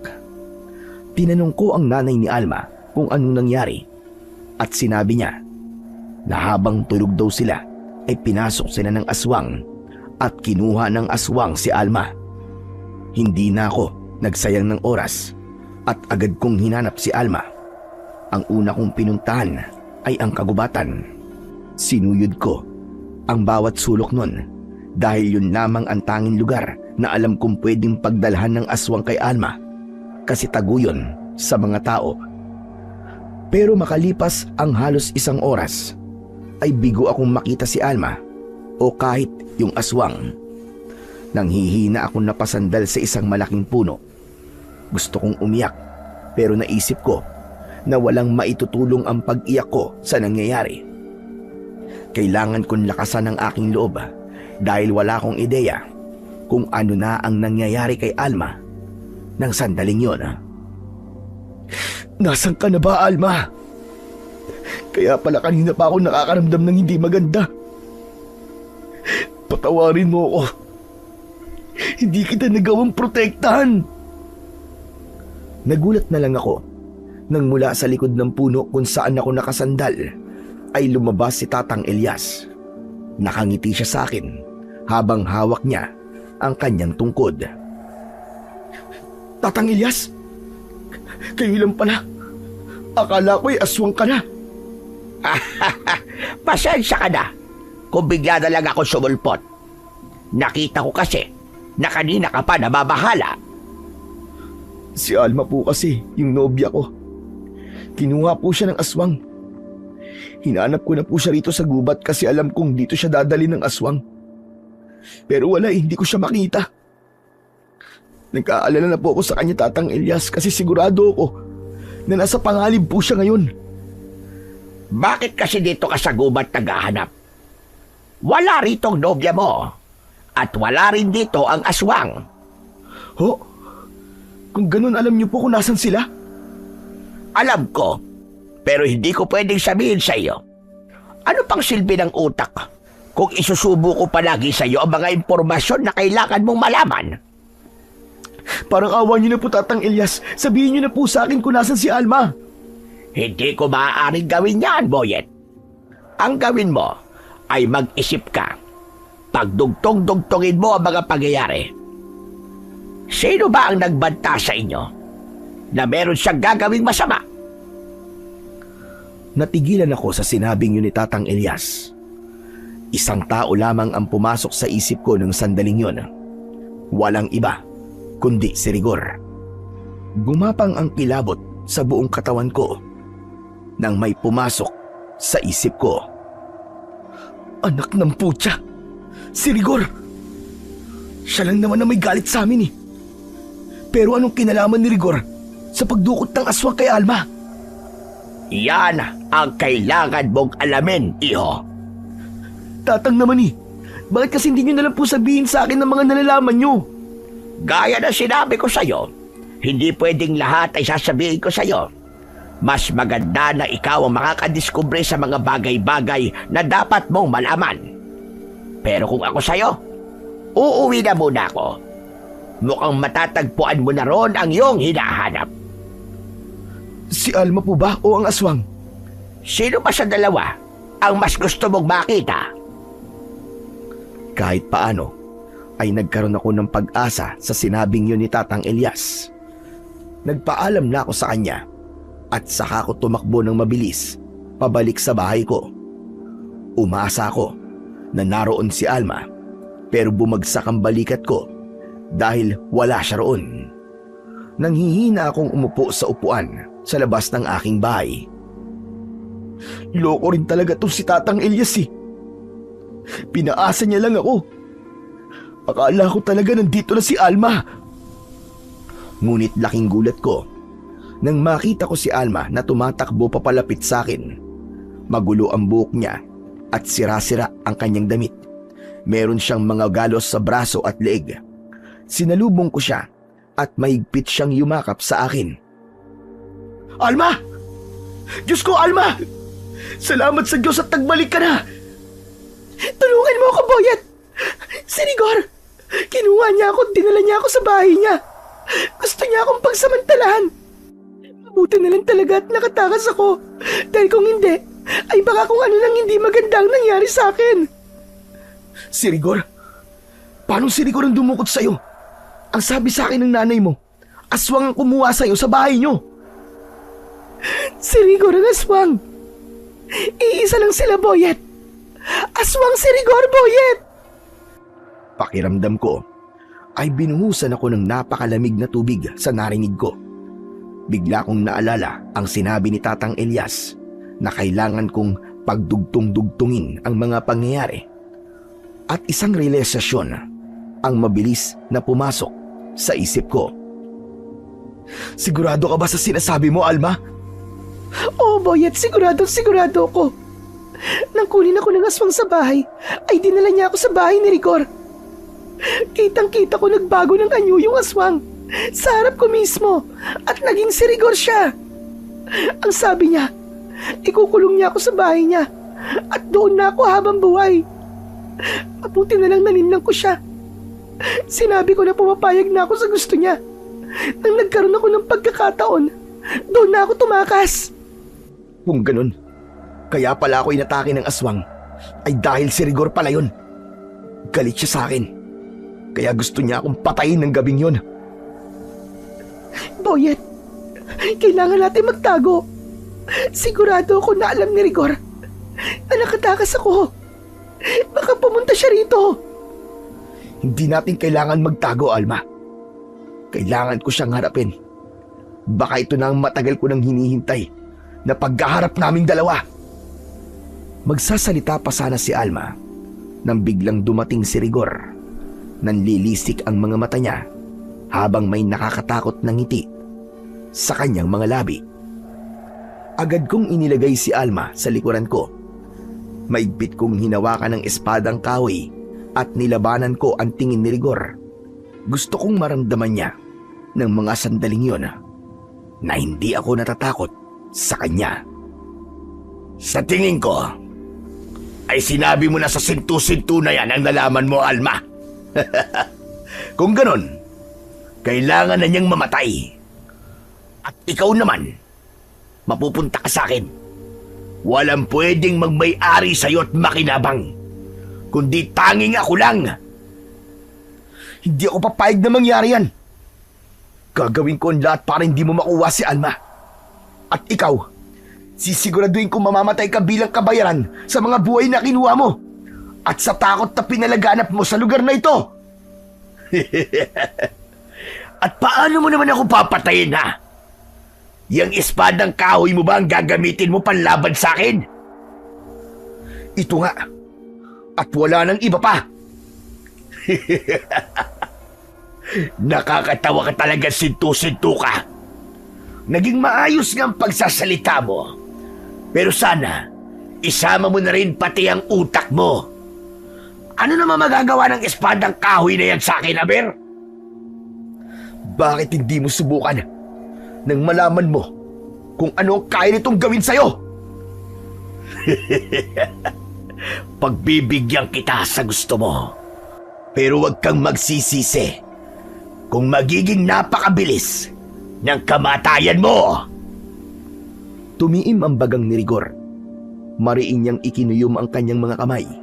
Isang malakas na sigaw ang kanyang pinakawalan at sa isang iglap, nag-anyong aswang na siya.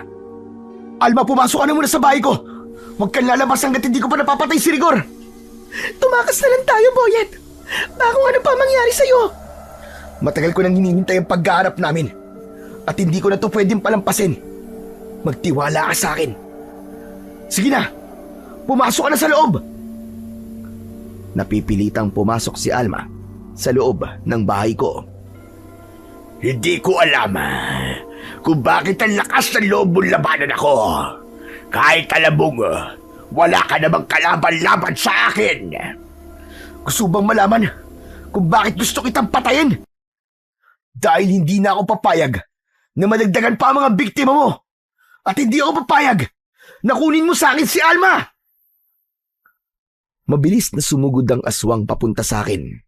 Kakalmutin niya sana ako, pero matagumpay kong naiwasan ang kanyang pag-atake. Labis ako namanga dahil napansin ko na naging mabilis ang aking paggalaw. Nagkaroon ako ng hinala na dahil yon sa kapangyarihan ng espadang kahoy. Nagkaroon din ako ng pagkakataon na saksakin ng aswang sa tiyan. Hindi siya makapaniwala na bumao ng espadang kahoy sa balat niya na parang isa talaga yung totoong espada. Napaatras ang aswang habang hawak ang kanyang sugat. Paano nangyari yun? Paano ako nasugatan ng espadang kahoy na yan? O ano? Bakit parang bigla ka yatang natakot ngayon, ha? Hindi mo ba kayang tanggapin na ang minamalit mong espadang kahoy na to ang tatapos sa kasamaan mo? Ako? Matatakot? Hindi ako marunong matakot. Wala akong kinatatakutan. Sa pagkakataon na yon, ako naman ang umatake. Mabilis akong tumakbo palapit sa aswang. Sasaksakin ko sana siya sa dibdib, pero mabilis siyang nawala sa kanyang kinatatayuan. Napasigaw ako nang maramdaman ko ang pagbaon ng mga kuko sa aswang sa likod ko. Sa bilis niya, ay hindi ko namalayan na nasa likod ko na pala siya. Mabilis akong humarap sa aking likod, pero wala roon ng aswang, hanggang sa narinig ko ang boses niya sa kung saan. Hindi ikaw ang papatay sa akin. Hindi isang sinto-sinto ang magpapabagsak sa akin. Lumabas ka! Huwag kang magtago, duwag! Muli akong kinalmot ng aswang sa likod, pero nang humarap ako, ay mabilis na naman siyang nawala. Umalingaw-ngaw ang malakas at nakakalokong halakhak ng aswang. Hanggang isang ideya ang pumasok sa aking isipan. Inalis ko ang pagkakataranta ko at mariin akong pumikit. Pinakiramdaman ko ang paligid. Doon ko nadinig ang maliit na kaluskos. Maya-maya naramdaman ko ang mabigat na presensya sa aking likuran. Mabilis akong humarap doon at walang pagdadalawang isip na itinara ko ang espadang kahoy sa tapat mismo ng puso ng aswang. Nanlaki ang mga mata ng aswang. Hindi siya makapaniwala na sa pagkakataong yon ay hindi na umubras sa akin ang bilis at pagtatago niya. Sumuka ng dugo ang aswang. Mas lalo ko pang ipinagdiinan ang espadang kahoy hanggang sa tuluyan ng tumagos sa likod niya ang dulo nun. Hindi! Hindi ito maaari! Sinabi ko naman sa'yo, di ba? Papatayin kita ngayon. Wala na. Tapos na ang kasamaan mo, Rigor! Hinugot ko ang espadang kahoy sa katawan ng aswang. Mabilis ko yung pinadaan sa leeg ng aswang at matapos yun ay walang buhay siyang bumagsak sa lupa habang nakalawit ang dila. Habang habol ko ang aking paghinga ay lumabas si Alma sa bahay ko at mahigpit niya akong niyakap. Boyet! Boyet, nagtagumpay ka! Napatay mo ang aswang! Ikaw lang naman kasi. Wala kang tiwala sa akin eh. Hindi sa wala akong tiwala sa'yo, Boyet. Ayoko lang na may mangyaring masama sa'yo. Teka, sandali. May sugat ka sa likod. Huwag mong intindihin yan. Mababaw lang yan. Malayo sa bituka. Ang importante ay ligtas ka na. At ang baryo natin. Napaluwa si Alma sa sinabi ko. Muli kaming nagyakap at doon ko nakita ang mga taong nakasilip sa bintana at pinto ng kani-kanilang mga bahay. Alam ko na nasaksiyan nila ang lahat ng nangyari at masaya ko sa bagay na yon dahil hindi ko na kailangang ipaliwanag sa kanila na si Rigor ang aswang na nagdulot ng takot sa aming lahat. Matapos yun, dinala ko sa ospital para gamutin ang mga sugat ko. Nang sumunod na araw, ay nakalabas na din ako. At bago ko umuwi sa bahay, ay sinabi sa akin ni Alma na mayroong pagtitipon sa plaza. Yun ay bilang pasasalamat sa akin ng mga tao sa kabayanihan na aking ginawa. Pagdating ko sa plaza, ay nagpalakpakan ng mga tao. Pinaakyat ako ng aming kapitan sa maliit na entablado para makapagsalita ako sa harapan nila hanggang sa hinila na ako ni Alma paakyat sa entablado. Mga kababaryo, gusto ko pong ipaalam sa inyo. Naligtas na ulit ang baryo natin dahil wala na po ang aswang. Makakatulog na po ulit tayo nang walang takot. Makakalabas na po ang mga bata sa gabi. At wag po kayo mag-alala dahil kung sakaling may dumating ulit na aswang ay nangangako ko sa inyo na lalaban ulit ako. Pero may isa pa po akong gustong sabihin. Alam niyo po buong buhay ko, pakiramdam ko po ay parang kasalanan ko na nagkaroon ako ng kapansanan dahil sa mga panunukso na natatanggap ko nun. Gusto ko pong malaman ninyo na hindi madali ang buhay ng taong may kapansanan. Lalo na't puro pagmamaliit at pangahamak ang kanyang natatanggap. Kaya sana naman po, kung may makita po kayong taong may kapansanan, ay huwag niyo na pong dagdagan ng bigat na daladala nila. Huwag niyo pong kakalimutan na malaki ang nagagawa ng kabutihan. Hindi lang po sa ating mga sarili, kundi higit po sa ating kapwa. Matapos kong magsalita, ay nagpalakpakan ng mga tao. Meron ding ibang umiiyak. Nang tignan ko si Alma, ay matamis akong napangiti dahil kita ko sa kanyang mga mata na labis niya akong ipinagmamalaki. Hindi ko kailanman ipinaalam sa iba kung paano naging normal ang aking pagsasalita.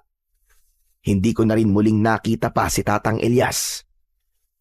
Sa puso ko, naniniwala akong padala siya ng nasa itaas para tulungan ako sa panahong hindi ko kayang tulungan ang sarili ko. Simula noon, nagbago ang tingin ng mga tao sa akin. Hindi na ako ang boyet na tinatawanan at minamaliit. Unti-unti kong nakuha ang respeto na matagal ko nang inaasam. Makalipas ang ilang taon, ay nagpakasal na kami ni Alma at biniyayaan kami ng isang anak na lalaki. Nangako ako sa sarili ko na palalakihin ko siya ng maayos at may takot sa Panginoong Diyos.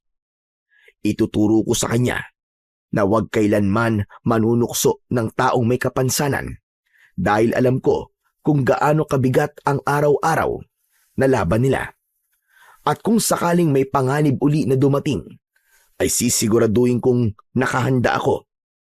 Simula nang matalo ko ang aswang na si Rigor, ay itinuring ko na ang aking sarili bilang isang manunugis ng mga aswang na handang makipaglaban para sa kaligtasan ng mga tao sa aming baryo. Hanggang dito na lamang po ang aking kwento.